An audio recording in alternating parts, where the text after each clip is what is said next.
M Plus Global is one of the latest local brokers to offer foreign share trading services for Malaysians. The company behind it is called Malacca Securities, and they've been offering local share trading services, and they've been licensed by Securities Commission Malaysia ever since 1963. Their local version is called M Plus Online, and I used that too when applying for IPOs. They had their launch event back in May, but I couldn't make it because I had some work commitments back then, so today I'll be doing a full review of their platform. On first thoughts, I actually think they're one of the best local brokers out there for foreign share trading services. So today I'll go through the details of that, and at the end, I'll do a quick tutorial of how you can place a trade with M Plus Global. Before we start, we've partnered up with M Plus Global, and they're giving you guys something exclusive if you sign up with our link, and we'll leave that in the description below. So sign up and you'll get one free Krispy Kreme share, you'll get a $7 trading voucher to offset your first trade, and you'll also get an M Plus online account and a free CDS account. So usually CDS accounts you have to pay 10 ringgit. I paid that when opening my CDS account, but they're offering it to you guys for completely free. All you have to do is you have to sign up and deposit 1,000 ringgit by the 30th of November 2023. If you're watching this video in December, don't worry, you're still eligible for those rewards, but they're gonna up it to a 2,000 ringgit minimum deposit. Also, this video isn't sponsored, so we aren't biased, but we do get a small referral fee from M Plus if you guys sign up using our link, so we really appreciate the support. Now, on to the review. The first part that I want to cover is what most people will have in their minds, which is M Plus Global safe? Like I mentioned, they are regulated by the Securities Commission of Malaysia, meaning they have to adhere to any guidelines or best practices set to make sure that they can protect their clients' funds, which is our money. They've also been in this business for 60 years, so I kind of assume they know what they're doing. So in my opinion, yes, they are safe. They're just as safe as any other local regulated brokers out there. Moving on to the range of investments. What can you invest if you're on M Plus Global? So right now, you'll get access to over 10,000 stocks from both the US and Hong Kong stock market. Right now, they're only limited to these two markets, but to be honest, I don't really invest in anything else beyond that anyway. I don't even invest in Hong Kong stocks. I'm more of a US only kind of guy.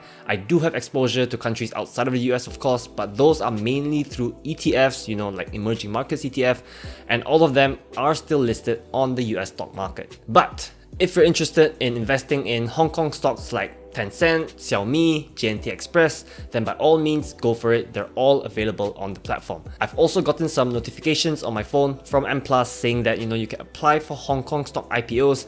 I've never tried it, but it does seem interesting. Oh, and you'll also be able to invest in Malaysian stocks, but it won't be on the M Plus Global platform. It will be on the M Plus Online platform.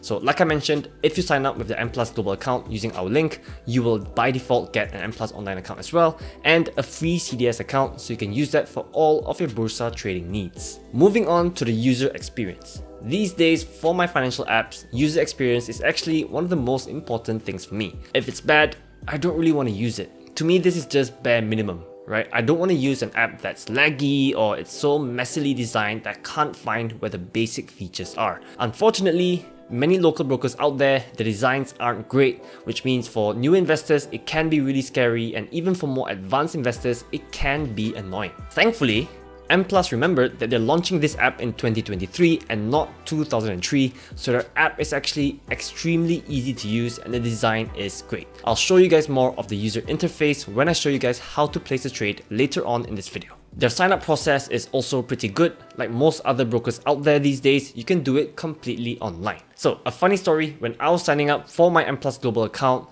my application got rejected and the customer support told me that it's because I put in Maybank instead of Maybank Islamic as my depositing bank. And I was like, what do you guys mean? Do I need an Islamic bank account just to sign up for M Plus? Apparently, my bank account was actually a Maybank Islamic account, whereas I put there as Maybank, and that's why it got rejected.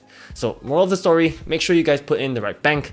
At least the customer support was really good and really fast with the responses. So the user experience is good, but how about the trading experience? So from the time that I've used it so far, it's actually quite comprehensive. They give you guys a lot of information that you can try and digest, but at the same time, it's also pretty simple to use, at least the basic functionality. There's also, in my opinion, a game-changing feature for Muslim investors, and I'll share that later on. Anyway, their process of buying and selling stocks is pretty much the same with any other broker out there, with all of the order options. It's also nice that they allow you to place market orders, and it also allows you to trade outside of market hours, meaning pre and post market. I say it's nice because not all brokers give you guys this option. If you've used other brokers before, then I would say this should be a walk in the park for you. It's pretty much the same, except a lot easier. And even if you were a new investor, I would say, to be honest, this is one of the best platforms out there for you to start. So if you go for something like Interactive Brokers, right, it is a good broker. Of course, it is a good broker, but it's quite comprehensive, it's quite advanced, which means you could get put off by starting there. Again, don't worry, I'll show you guys the user interface at the end, and I'll show you how to place a trade if you are a complete beginner. And to top off the trading experience, M+ Global also has a Shariah compliance screener built in within the app itself. From reading some of your comments, I know that this is one of the biggest barriers for Muslim investors who want to invest in foreign shares. I know you guys want to invest your money, but at the same time, there's just so little information on foreign stocks on whether a stock is Shariah compliant or not. And that's why most of us go for apps like Wire Invest, which is Shariah compliant, but also at the same time gives us exposure to foreign stock markets. So the good thing is, this Shariah stock indicator will be present in the app itself for every single stock, and it covers both the US and Hong Kong stock markets. So previously, let's say, it's very hard for us to know if Apple or Tesla or Nvidia are Shariah compliant.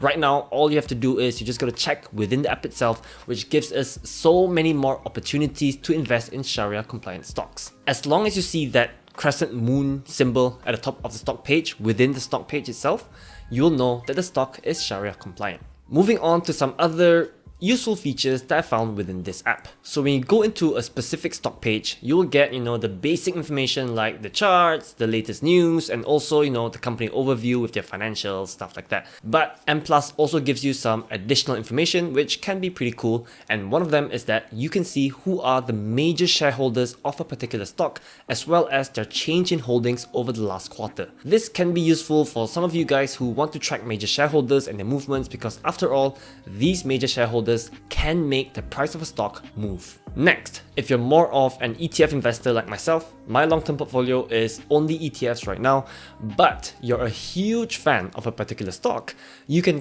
quickly find which ETFs have large positions in that stock. So for example, let's say you're a huge fan of Tesla, you can quickly go and find out which ETFs hold the largest positions of Tesla as a percentage of their overall fund. For some reason, the largest ETF that holds Tesla, or not the largest ETF, but the ETF that holds the largest position in Tesla is called PP. Who thought of that name for the ETF? Now, there's a lot more other cool features, but the final one that I want to call out is that you'll get to see what analysts think of the company by checking out the average analyst rating as well as the price target. So you might think this is cool, right? Analysts from huge banks like Citibank, JP Morgan, Wells Fargo, they're gonna give you their thoughts on the stock, and surely they're smart, so they must be right? Well, I would say take this with a pinch of salt. You can see even here that these analysts, they don't even agree among each other. Some people think Tesla is a sell, some people think Tesla is a buy. So at the end of the day, just use this as sort of supplementary information for you to make your own decision whether to invest in a stock or not. Now, how do you get your money into M+ and how do you get your money out? Since M+ is a local broker, they accept FPX transfers from most major banks in Malaysia, which is useful because it means that we don't have to think about wire transfers and their fees. So on deposits, it will take up to 1 business day for your cash to reach into your trading account ready to trade. Whereas for deposits, I tried it, I think, in July, and it took 2 business days for the cash to reach my bank account. Another good thing is that M+ will pay you an interest of 1.85% per year for any cash that you have in your portfolio. So for example, in September, I got a 3 ringgit 25 cents interest payment because I deposited 2,500 ringgit and I didn't make any trades yet. It's not a large amount, I know 3 ringgit is not large, but at least it's something, right? At least our cash is still earning us some money while we wait for the right time to invest. Finally, fees. How much are you going to pay M+ for using their platform?